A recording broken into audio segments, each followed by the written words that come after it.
nature sauvage, c'est tout simplement un espace, un environnement dans lequel finalement l'homme n'est pas présent. C'est quelque chose en France qui malheureusement est de plus en plus rare, ces espaces préservés.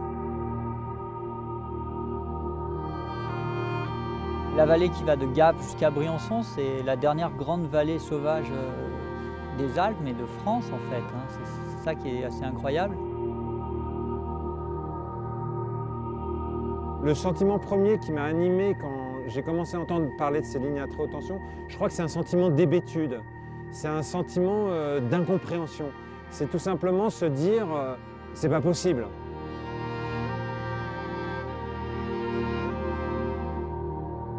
Ici, il y a beaucoup de gens qui sont là parce qu'ils aiment la nature, parce qu'ils aiment les sports de pleine nature, et du coup, ça leur fait vraiment mal au cœur. Ils ont le sentiment d'être poignardés par cette THT, quoi.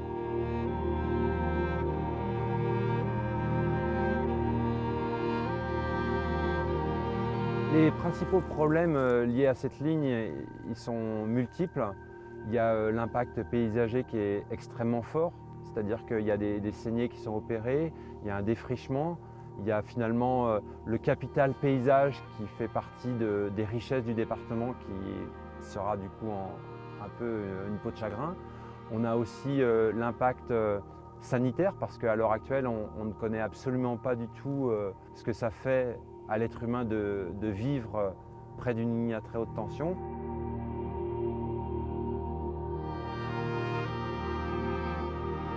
Il arrive à un moment donné où il apparaît un petit peu comme absurde. Le département est très peu peuplé, on a à peu près 125 000 habitants. La consommation est de plus en plus faible, c'est-à-dire que les gens sont conscients qu'il faut diminuer. Et donc d'un seul coup de voir ce département préservé, défiguré, c'est une aberration. On se demande pourquoi l'enfouissement n'a pas été choisi. A priori, c'est quand même qu'il y a des projets de vente de l'électricité à l'Italie, par exemple, ou même plus loin. Donc c'est pas juste pour une desserte locale, hein, ces grandes lignes, quoi. Ces lignes à très haute tension, c'est juste le symptôme d'une société malade, d'une société qui va droit au mur parce qu'on épuise les richesses de la planète.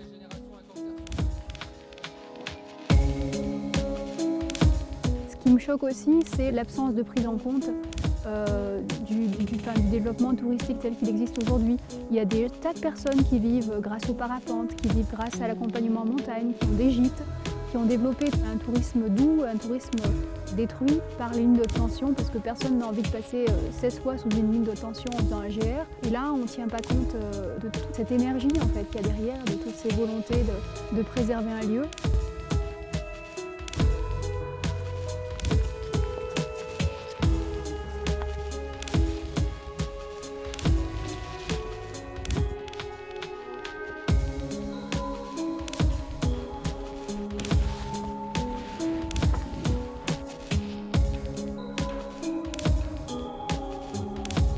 On essaye d'amener des formes de protestation un peu nouvelles qui vont redonner du souffle à la lutte et quelque part, je l'espère, amener enfin un véritable éclairage sur ce qui se passe ici dans le département des Hautes-Alpes.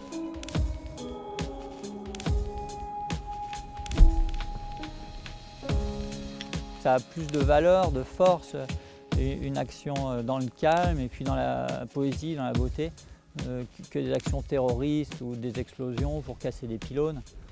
C'est complètement cohérent avec le projet qui est la défense du site, et donc c'est fantastique, ouais.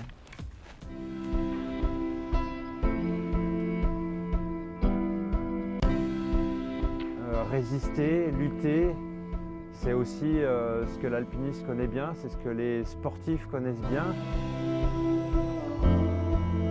Des actions, on va dire, à caractère sportif ont été menées, comme cette slackline entre les pylônes.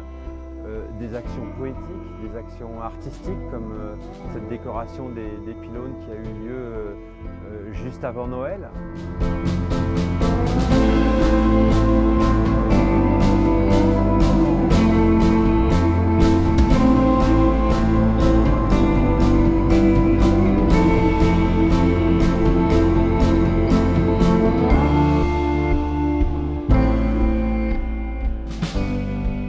Ces actions, on se rend compte, véhiculent une force qui n'est pas la force des armes, mais qui est la force de la sympathie, qui est la force de l'humour, la force de l'élégance, la force de la beauté. Parfois, nos élus ont une vision à court terme et grâce aux citoyens qui ont peut-être, eux, un amour réel pour leur territoire, on peut voir à plus long terme et puis envisager de se développer autrement. Et je crois que ce qui est important avant tout, c'est de conserver cet élan qui, pour celui qui résiste, amène finalement une vraie fierté, amène aussi à tisser des liens encore plus forts avec la nature et puis avec tous les gens qui vivent dans les Hautes-Alpes et ailleurs, et qui quelque part fait que l'homme se mette debout.